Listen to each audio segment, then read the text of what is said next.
Bom, nós estamos vivendo uma combinação de crises. Na verdade, a gente teve, nos últimos tempos, os desdobramentos de uma crise extremamente aguda, que foi a crise do período 2014-2016, a maior crise, se pode dizer, da economia brasileira desde que existe como tal documentada, maior ainda que a crise de 30, e a crise, por que não dizer, de um modelo político que, de certa forma, se arrasta, não é? Foi engendrado por ocasião da Nova República, que tem dado sinais crescentes de exaustão.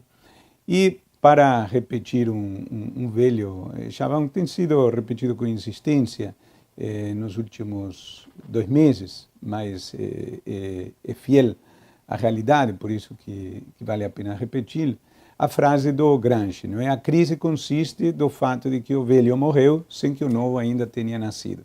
Então existe uma percepção de que o que funcionou de alguma forma, ainda que os trancos e barrancos, nos últimos 30 anos para fazer o país avançar, agora já não funciona mais, é necessário substituí-lo por alguma outra forma. Qual e com quem é o que a gente vai ver nos próximos anos. Isso ainda está indefinido.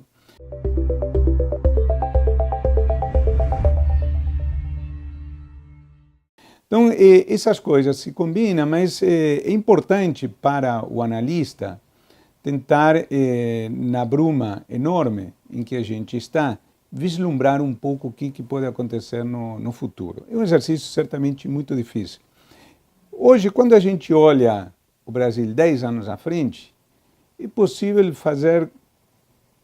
contar duas histórias possíveis completamente antagônicas entre si. A gente pode falar de uma história de sucesso em que o próximo governo dê continuidade às reformas em que o atual tem se empenhado e a gente tenha um período de governo 2019-2022 muito bom, com indicadores de crescimento, de redução do emprego, etc. É uma história que faz perfeitamente sentido. Ao mesmo tempo, um governo que tome medidas equivocadas já numa trajetória de elevação forte, consistente e sistemática da dívida pública, pode perfeitamente levar a uma história de horror, uma verdadeira história de horror, que seria a repetição de alguns dos traumas que o país viveu no passado. Seja uma inflação novamente muito alta, seja algum tipo de calote explícito ou implícito na dívida pública, com todos os traumas que isso encerra. É realmente melhor não se aprofundar nesse raciocínio, porque dá uma certa angústia. Hoje nós temos galpões desocupados, tá? Um parque industrial com muitas máquinas ociosas, etc., e 14 milhões de desempregados. Então, nós temos que ligar o motor de arranque na economia. Tivemos uma tentativa nesse sentido recente, um primeiro trimestre bastante positivo, claro que muito influenciado pela agropecuária em 2017. Os sinais são de que o segundo trimestre não foi muito bom, não se iguala ao primeiro. E aí, no meio do segundo trimestre, tivemos a bomba da denúncia do empresário Joesley, com todos os desdobramentos políticos. O governo Temer, com todos os seus problemas, ele marcou uma diferença importante, e eu creio que mesmo os críticos do governo, claramente os indicadores de popularidade apontam para uma baixa popularidade do governo, mas reconhecem que há uma diferença importante entre esta gestão e a anterior, que é a capacidade de influência sobre o Congresso. Então, nós vivemos uma situação curiosa. Por um lado, há um desprestígio muito grande da classe política, indubitavelmente, mas, por outro lado, quem assumir em 2019 terá que fazer política com P maiúsculo, tentando aglutinar forças em torno de si, para compor uma maioria na Câmara de Deputados e, naturalmente, também no Senado. não será possível aprovar uma agenda de reformas como a que o país precisa na base da força. A ditadura acabou, não vai voltar, obviamente não é desejável que volte, não preciso me alongar sobre isso. Então nós teremos que exercitar a arte do diálogo ao mesmo tempo que temos que superar as práticas que viciaram a democracia nos últimos 30 anos. Esta é uma tarefa para um estadista. Nós tivemos um estadista no Brasil nos últimos 30 anos, chamava-se Fernando Henrique Cardoso. Ele conseguiu uma verdadeira proeza quando a gente lê os livros, que agora começam a ser parte dos livros de história, né? Coisas que aconteceram 25, 30 anos atrás, de formar, 25, né? Uma coalizão num contexto extremamente frágil politicamente para acabar com a hiperinflação e nos transformarmos num país um pouco mais normal, distante daquela esquizofrenia, daquela inflação maluca, que, só lembrando para os mais jovens, chegou a quase 50% ao mês no final do período que antecedeu o Plano Real.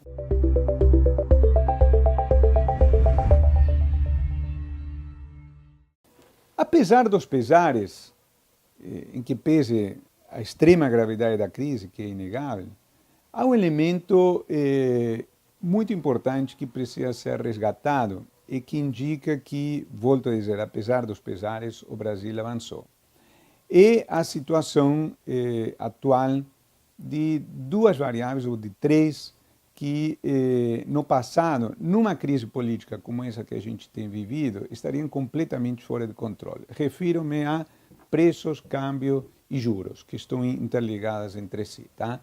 Com uma crise dessa magnitude, no passado, nós já teríamos tido dólar disparando, por conta do dólar disparando, juros subindo para evitar que disparasse mais ainda, e com câmbio pressionado, uma forte pressão inflacionária. Então eu diria que temos alguns elementos que talvez sejam estruturais, tá? ou que podem vir a se tornar estruturais, no sentido de serem consolidados, que é fundamental preservar, tá? Com destaque para o papel do Banco Central. Então, nós temos tido ainda juros pressionados por conta do nível elevado em que o ciclo atual de baixa se iniciou, não é? Com uma Selic acima de 14%, mas acredito, e essa é a convicção de a enorme maioria do mercado, das pessoas entendidas, que no final de 2017 poderemos ter uma taxa de juros Selic, alguma coisa entre 8% e 8,5%, com chances não desprezíveis de termos uma Selic ainda menor no ano que vem, podendo chegar a 7,5%, inclusive até algumas pessoas aventurando o diagnóstico de que a previsão de que poderia chegar perto de 7%. Então, isto é uma mudança e tanto. O que a gente tem visto no fronte da política anti-inflacionária também é praticamente inacreditável quando se lembra a situação de 2 ou 3 anos atrás, a inflação subindo acima de 10%, as pessoas se perguntando se o regime de metas tinha sido abandonado. Tá? Agora temos tido uma inflação em 12 meses que está beirando aí os 3%, mesmo que suba um pouquinho ano que vem. A possibilidade de enfrentar uma eleição difícil, num momento difícil, com Selic de 7,5% e inflação de 4% e câmbio tranquilo, volto a dizer, tempos atrás era praticamente um sonho. Tá? Então, eu não tenho a menor dúvida de que, se isto for preservado, nós teremos potencialmente uma condição muito boa para a retomada do crescimento e a consolidação dele em 2019. Agora, é preciso também entender o seguinte, que em parte esta situação decorre,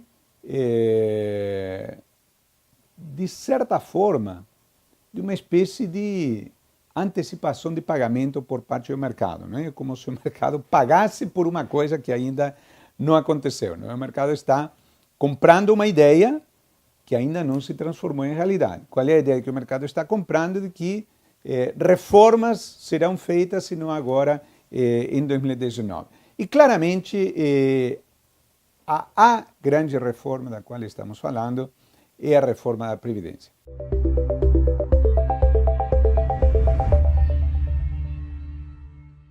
Por que a Previdência é tão importante para esta equação? Porque ela é um componente fundamental, o mais importante de todos, do gasto público. E o gasto público do governo federal, ele aumentou de 14% do PIB em 1991, quando começaram a ser feitas as estatísticas do jeito que são apuradas hoje, para uma estimativa em torno de 24% do PIB este ano. Ao mesmo tempo, as pessoas se queixam, não é? Onde que esses recursos estão indo? Onde que está a qualidade dos serviços públicos? Na Alemanha as pessoas pagam imposto, mas têm bons serviços, idem na Suécia, na Suíça, etc. E aqui, o que acontece? O que acontece é que o gasto com previdência, ele tem assumido as feições, digamos assim, de um polvo, né? Que vai ocupando gradualmente os espaços da gestão pública, tá? Levando à situação que ele está esmagando o espaço para outras despesas, tá? Qual é a realidade de um país? Coloque-se o telespectador na visão de alguém que chega de fora. Alguém que chega de fora vai ver problemas na saúde, segurança precaríssima, ciência e tecnologia, então, nem se fala, não é? Já virou um luxo. E pessoas aposentadas com 50, 52 anos. Isso não faz o menor sentido. E uma vez, discutindo num seminário internacional acerca das características do sistema previdenciário de cada país, um colega estrangeiro, depois da minha apresentação, disse: é curioso, Fábio, o resto do mundo está apostando na educação, está apostando naqueles que irão tocar o país nos próximos 30, 40 anos. E vocês, com essas políticas, é como se vocês tivessem feito uma opção pelo passado. Diagnóstico preciso, tá? Vamos separar as coisas. Uma coisa é dar conta dos idosos, no sentido de fornecer a eles condições dignas de sobrevivência, condizentes com a sua contribuição no período da vida ativa. Então, isso passa por ter uma aposentadoria que guarde relação com as suas contribuições e que não seja corroída pela inflação, como é na grande maioria dos países do mundo, tá? Agora, nós, ao longo dos últimos 20, 30 anos, tivemos um sistema em que 2 de cada 3 aposentados ganharam aumentos reais por conta da pressão do salário mínimo e com aposentadorias muito precoces em relação ao padrão do resto do mundo. Não podemos nos dar ao luxo de continuar a permitir essas aposentadorias precoces na intensidade em que o Brasil tem feito. Isso envolve opções difíceis, não é um debate fácil de travar, se presta muito a emocionalismo, se presta muito à crítica da insensibilidade social. Por conta disso, da dificuldade de mudar essas regras, entre outras coisas, nós temos tido uma conta no INSS que ultrapassa os 500 bilhões de reais. Então, aposentados precoces, pessoas se aposentando cedo, por um lado, gente morrendo nos hospitais, por outro. É uma opção difícil. O Brasil tem que encarar esse desafio de frente, porque se não equacionar a questão previdenciária, não há futuro para o país.